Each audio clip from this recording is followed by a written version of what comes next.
Inshallah, we'll now go to the mic on the left-hand side for the brothers. Go ahead with your question, brother. Hello. Assalamu alaikum. My name is Radhesh and I'm from IT profession. My question is, why a religion for a peace? Why a religion? Yeah, why do we need a religion? Like Islam, you're preaching Islam. Brother asked a very good question. That why do you need a religion? Like Islam or any other religion? Brother, if you understand what is the meaning of religion. Religion, according to Oxford Dictionary, means a belief in a superhuman controlling power, a personal God or gods that deserve worship. In Islam, the Arabic word used is deen. Deen in Islam means a way of life. So you ask me the question that why do you require a way of life? And why do you require to understand, as Oxford Dictionary says, religion means believing in God. So why do you have to understand God? The reason is that, brother, normally when you get a machine, if you get a machine, maybe a complicated machine, along with it you get an instruction manual. I'm asking the question, why do you require the instruction manual? Why? Why, brother? To understand. To understand, because you don't know the machine.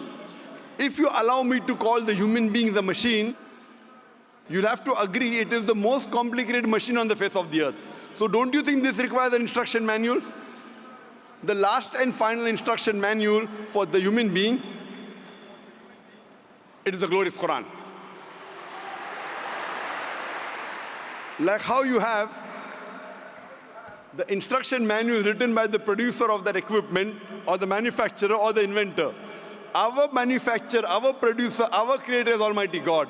So He knows what is best for the human being. So based on this, Almighty God has given the rules and regulations. For example, when you buy a DVD player, it tells you if you want to play the DVD, insert the DVD, press the play button. If you want to fast forward, press the FF button. If you want to skip, press the skip button. If you want to stop, press the stop button. Don't drop it from a height, it will get damaged. Don't immerse it in water, it will get spoiled. There's the instruction manual. Similarly, Allah subhanahu wa ta'ala, in the last and final instruction manual, the glorious Quran, has written the do's and don'ts for the human being. And Almighty God has only sent one religion. Allah says clearly in the Quran, in Surah Al-Imran, chapter 3, verse number 19, Inna dina indallahi al-Islam. The only religion acceptable in the sight of Almighty God is Islam. But by the passage of time, whenever Almighty God sent an instruction manual, the manual in passage of time, it changed.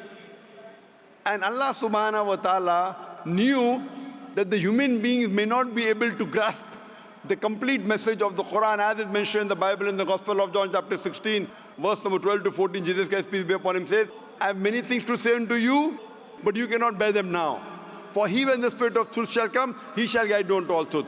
Allah subhanahu wa ta'ala knows that 1400 years ago, at this time, now the human beings can grasp the last and final message.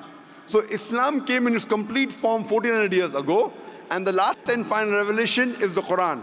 All the previous revelations, the basic message was the same. Believing in one God, worshipping the true God, who does not have any image, doesn't have any idol.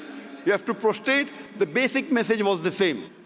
But because there were changes in the scriptures, Almighty God revealed the last and final revelation, the Quran.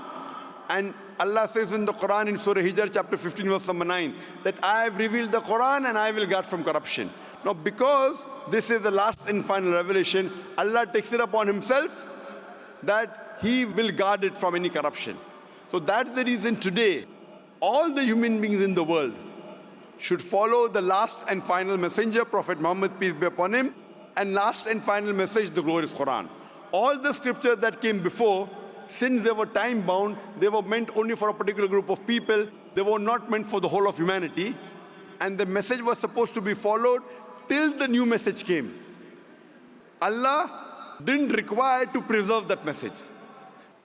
When the last and final revelation was revealed, and since no other revelation is going to come, Allah takes it upon himself to preserve it, and it's not only meant for the Muslims or the Arabs, it's meant for the whole of humanity, irrespective whether you're staying in Dubai, India, Pakistan, Saudi Arabia, America, UK, Canada, all the human beings in the world should follow the last and final revelation and the last and final messenger, Prophet Muhammad, peace be upon him.